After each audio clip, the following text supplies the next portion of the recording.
Hello, beautiful souls. Today I don't have much time. I've got like 10 minutes to make a video. Life has been busy, and when it hasn't been busy or completely changing or back and forth, because that's this season, I've been resting. So I wanted to talk today about bullies, something I've written about on my Instagram when I used to have one a lot. And I closed it down for now because people were infiltrating it and trying to get my account canceled, because you know how it is. Bullies are always wimps. So that's what I want to talk about. If you don't have fear, even if a person is out to destroy you, they're a bully and they're a wimp. It's something we teach our kids when they're little. Like I always taught my kids, if you don't deal with a bully right away, immediately, if you don't have the inkling to get yourself up above them in the right way, not a destructive way, they're going to hound you until they make you their bee. I won't say the rest of the word because we both know that, the internet is such a sensitive place these days. So, it isn't. But anyways, I always taught my kids that that's what they'll do. And that's pretty much from experience in life. That's all I've experienced from people who were in places of authority over me. And so I learned the hard way. And people that I loved who weren't like that became like that. And, that's part of my whole story of getting involved in the Illuminati via the backdoor weirdos and freaks that are all about, we destroy this destroys that, and you know what the world's about, it's all about murder and destruction, and that's what you came here for, and I'm a gatekeeper, and you ain't getting past me, and on and on and on. So to have gone through all that, I'm not going to make light of it. It is extreme suffering because it's a mental anguish to the point where something's trying to get you to destroy yourself all the time to weaken you. If you don't let it destroy you, like with any virus, you will become stronger than it. And that's the whole point in these things. But as with anything that gets too much power, it gets too haughty. So the best way to deal with a bully, if you can't be the upper hand from the beginning, or know you're not supposed to be the upper hand from the beginning. And this is what I love about Aries season, because it's helped me to put everything behind me and to reassociate from where I was when I was a warrior and not a victim. And that's a mentality, yes, I get it, but when you're sick, and that's how it is, right? Until you can get your mind sharp enough to say, no, I'm not, I'm never going to be again. And when you're weak, say I am a warrior. So this is a Bible verse in Joel and also in the New Testament, maybe in Corinthians, I can't remember at the moment. I used to have all that stuff memorized. I don't now, I don't care. But at the moment, we'll just say, I know it's in Joel, like 3:10 maybe, and then in Corinthians. So let the weak say, I am strong. Actually, what it translates into is says, let the weak say, I am the warrior. And it talks about how in the end times, in Joel, in the end times, the weakest people will become the warriors. And it was talking about Christ's time. And yes, I know these times circulate, but it was talking about when the Christians are going to be bumped off left and right, which happened after Jesus left, before Romanism came in and took control, and it was supposed to, and go through its 10 phases of power before it's demolished completely. So, and this isn't many other prophecies. I'm just using the Bible because that's what I know the best and what I was brought up in. And you should always use your devotion when you've gotten beyond it just being a devotion, an object you give energy to take the energy back and use it. So with any religion you've been exposed to, even if it caused your religious trauma, let the weak say, I'm the warrior, and use that thing as a weapon. So that's why I use these scriptures. Not to degrade Christ or reality, but to degrade what the Christianity as Romanism, which is all branches of Christianity pretty much, even though they all say they preach the truth. None of them have the truth, because truth is an embodiment of the Holy Spirit. It's not a doctrine.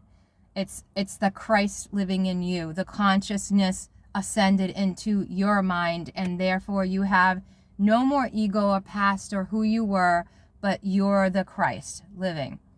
So that's the point of that gospel. So at that time when the Christians were being persecuted, it's a prophecy for then, but also it's a prophecy for the end of the age after the 10 kingdoms fall, which are part of Romanism.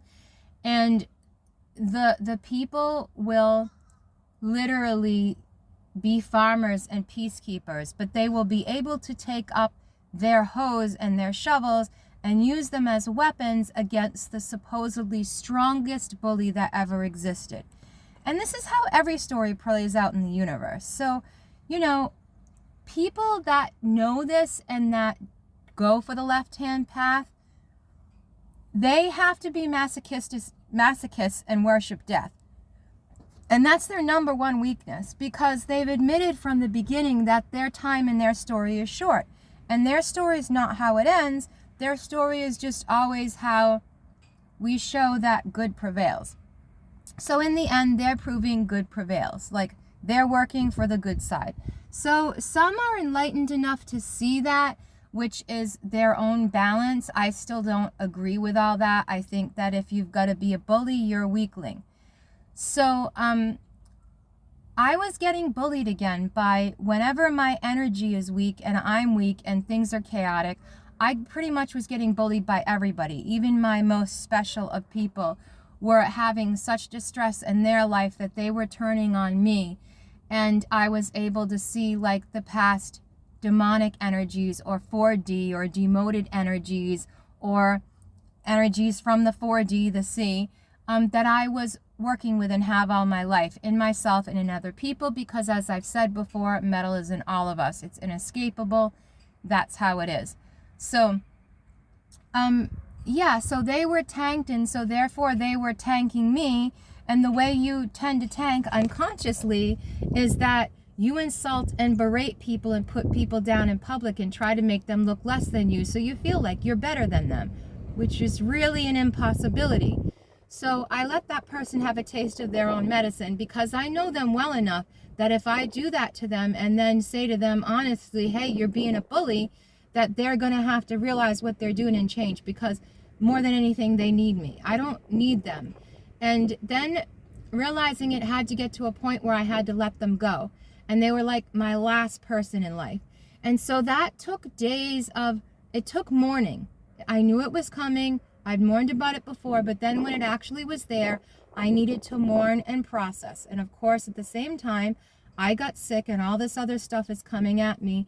And then, of course, the Masons. Once you're tanked, then the biggest of bullies, the Masons I've been involved with, have to show up, or Ma's sons. I don't even like to call them Masons, because some Masons have absolutely no clue what they are and what they're doing. They're just part of an association like Christians or Satanists are, not knowing that they're what the upper echelons of these religions are. Like I said, I don't follow any pendulum, and a real anarchist doesn't. A real anarchist is not an atheist. A real anarchist uses everything for their benefit to ascend, which is basically has happened through this suffering for myself. I've reached another level of ascension. So always the bullies are going to come in and try to tank you. It's always the story. And they're going to use any means and any person, even someone you love who's sick, to get in and get at you. Because when that person's demoted, they're being attacked by the 4D. And then the 4D is a realm above us. It's an angelic realm above us, but it is a cursed realm above us. It is like the curse that's over the earth and the curse that's happened to mankind, whatever you want to tell that storyline as. I have my own way of telling it and describing it through my own storylines via different religions. And my biggest one that I've studied the most in lately, in order to tear it apart, because that's what I do with anything, is Hinduism or Jainism. There's really not much information left. Other than that, the ascended beings came down to help people. And there's also the 4D that have all the same technology that came down to teach people, the Watchers, when they were not supposed to.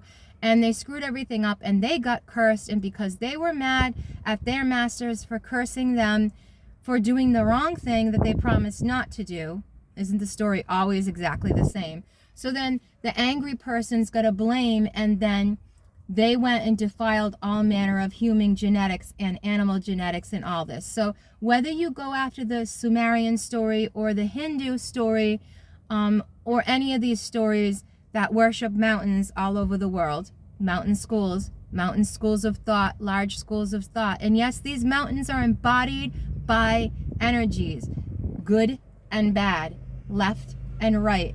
You know, the Shiva and the Shakti, the Shiva and the, is her name Sati or Set? I forget. And then Pravati, you know, Parvati. So these, I don't know the language of names real well. And since I was a child, I had an issue with stuttering, which doesn't exist anymore usually, unless I'm sick or out there somewhere. So, you know, I have a hard time with pronunciations sometimes, and I have to really school myself in them, which I'm not real worried about anymore. So they tend to just not be an issue. So if I say something wrong, let it build you up. You know, whatever that means to you, let it build you up. So having thought about all these schools, if you look at Sumerians and how any temple is built, like the Egyptian spires inspire, they give energy, or the ziggurats that have a certain shape, they're shaped like Mount Kailash. Other things are shaped like peaks, you know, spires. And that's what the white religions tend to be based on. Now, I'm not saying Hinduism isn't a left-right religion. All religions are, and all of them are seeking balance. So Ma's sons, which I will try to call the Masons from now on, because Masons, just like Christians, don't know what they are and what they're being used for, unless they're way up there. So they're basically being digested and spit out by a storyline. And you know, I'm all about pendulums and no storylines, though I use all the stories for my benefit to rise above them and see things how I want. So this persecution that I went through when I got tanked, and then all these Ma's sons came in, which is the chaos of the abyss, Ma's sons, which the chaos of the abyss I've been in, and it's beautiful, and there's nothing about it that's evil. So when people use the storyline for evil, I just say they are monkey minds, as they called me, and they don't get the storyline. So there's no good and bad. There's just how stupid are you to use the storyline whatever way it's being used by the majority. And how can you flow with it and stay above it, keep your head above the water, the Hopi Indian prophecy, which of course makes more sense because it's a natural positive earth cycle prophecy, which everything is. Even if you study all these religions, it's all about natural order and natural science. It's not about religions. You know, even Sadhguru says that, even though they have all these stories to talk about energies and make up these stories and say, you know, at one time these people were great gurus and we use their stories, blah, blah, blah. The bottom line is it's all a storyline. Even if you were that great guru and died, still you're just a storyline here. So, in other words, I went through all this stuff and then I grounded. I went out into, you know, the earth. Ma's sons had come in via the internet, via different waves, tagged me, were making noise in my bedroom, keeping me up at night. I was sick, a bunch of things that don't scare me anymore. And I went for a walk alone in the woods I've never been in before, which was beautiful. And I was sussing out different types of rock forms, which I love to do, and looking for dolmens and burial sites. And, you know, seeing what I can learn from the land and from the energies that are still hanging around there on the land. And when I did that, I started to hear this pinging noise that sounded like an owl. Okay? And it sounded like a bad owl, like it was badly done. It sounded like people running. And whether it was probably the minimum of 2 people. It's like they don't hang out alone, you know? And so they were pinging this noise all around me. And so I'm like, oh, here it is. I know what these things are. They're not real owls. It's not real birds. It's people that are skinwalkers or, interdimensional, and they're just trying to fuck with me because I found, on this indigenous land, I found some burial spots. And so they're there for their reasons to be there. And whether they were involved with the group of people I was involved with, I don't know. So I decided, all right, I know what this is. I'm going to walk away from it fast. And I got about halfway through this area that was all stonewalled in, like a small pasture stonewalled in, which I'll talk about pastures sometimes and how they don't make any sense. But stone walls and stuff. So I was walking through that energetic spot quickly, getting away from there. It's like, I'm not giving them the energy. I'm getting out of here. And then I was about almost out of that area, and I thought to myself, wait a minute. Everything happens for a reason, and I am not going to kowtow to this energy, or it's going to continue to follow me and aggravate me. So I turned around, I went back, I put my camera case on the ground, I found a really good song on my phone to dance to, and I just broke out and danced right there. And honored those things for whatever they were at, whatever. Like, that's who you are, what you are, whatever. I'm going to flip the storyline and we're going to dance happy. We're not only going to dance happy, but we're going to gather energy. So if I were you, I'd get out of here, because if not, I'm taking your energy. And I did. And and from that point on, spending the next couple of days outside, grounding myself. One night, I didn't sleep a whole night. I was up the whole night. And that happens when my nervous and immune system is fighting something off. And then I took a medication I knew I shouldn't have taken. It made me sick. So the next day I spent out laying on the ground in a park, in the sunshine, in the wind, on the ground, grounding and cleansing myself. And so then the 5D that I deal with came in. And before all this downgrading happened and the resistance happened, I was fighting in the astral every night with my guides. And we were tired. And so that's when these things come in, when they think that, oh, I broke you down in the astral.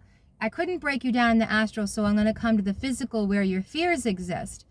And so anyways, the 5D again came in, and in my dream time, literally between waking and sleeping, I was conscious and in my resting state. They came in and started speaking to me and telling me what to do and charging me up and saying we're not separate, and to remember my violet light, because I was able to see it again. Through all of this, I started noticing I could see it again. And I think that was, some of the reason for the attack. So if you know anything about Taoism or Tai Chi or anything like that, they talk about the violet rays, which I had very powerfully before, to the point that it obscured and changed my vision 24/7. And that was before the person came in to tank me. And in my ignorance of not knowing about dealing with these things and having dealt a lot with Mason already, that was tanking me, in a 4D person that had sold their soul satanically already to have their third eye open. And that person was tanking me. There was just a lot of stuff I didn't know, and I needed to grow, and I needed to change, and I needed to face these things. So the 5D doesn't open up to you until you learn to deal with these 4D. And you're so suppressed. Do you still fight for the right, or do you give up and go to the wrong? And that's how the 5D decision is made. All in all, it's made when you have to fight through these things and make a choice. In your weakness, are you going to say, I'm strong and I'm a warrior? Or are you going to say, oh, I'm weak? Even them, they would say things like, oh, you're always the hero in your storyline, aren't you, Sheila? And I'm like, literally, yeah. What else am I going to be? Am I going to be the weak weirdo like you? Am I going to give my soul up and give my body up for trinkets? I mean, literally so that I can just go, oh, I have my third eye opening and I can abuse people. Oh, I've got my third eye open. I can tank people. Oh, I've got this demon so I can take your life force. Oh, I've got this, the Agoris, so I can use Kali in an abused way, which is what the whole story of Kali was about anyway. She was abused. It's like, really? You Tantra, you're gonna abuse with Tantra somebody that got abused with Tantra? Well, you're canceling yourself out and your storyline. So, you've got to be this diverse in your storylines that you can take the other person's storyline and annihilate their reality with it. So am I going to be in my weakness the loser? Am I going to be in my weakness the one who gives in to slavery? No. In my weakness, I'm going to say I'm a warrior and that I'm strong. If I don't, I'll lose. I'll die. I won't ascend. I won't be able to speak to the 5D. I won't be able to stay in my heart space, which I was too much in, and I was too content and being too drunk on it. And yes, be drunk, not with wine, but with the Holy Spirit. And I get that. And I'm not saying never drink, because like that's what my person says. And I kind of drank just to prove to them, well, screw you. If it bothers you, let it. But it's not bothering me. But also I did that to prove a point for a time. And I'm not going to drink every day. I'm not that type of person. There's enough alcohol in my extracts and herbals that I use that it's alcohol straight up. So I don't need to drink socially. Never have. Never liked it. Never liked how vulnerable it made me feel. Though there's times if I do it once in a great, I feel wonderful. And that's great. And, you know, a celebration. You know, Jesus was accused of being a wine bibber, whatever. So the point being, you've got to stay on top of all the storylines. All of them. Let the weak say, I'm a warrior. Because if you don't say that till your last breath, you're going to be engulfed by death, which is a lie. It is not real, and in the end, it will be engulfed by itself, because in the new heaven and in the new earth, and it's not just talking about your heart space and your body as a new heaven and a new earth, but it's actually talking about here in the physical, there will no longer be any sea. No creatures that live in the salt. No creatures that live in the tears of humanity. There will not be a 4D. So this is why those creatures fight and know that Davy's locker is going to even have to give up its dead. You know, so what I'm trying to say in all of this long drawn out is be a warrior. Be a warrior if it's your last breath. Be a warrior because you are the strongest in your weakness and you have the most power in your weakness. And when you suffer to that point, then the 5D will come in. And they will say, we just wanted you to know how powerful you are. And that's all I have to say, beloved. Have a great day.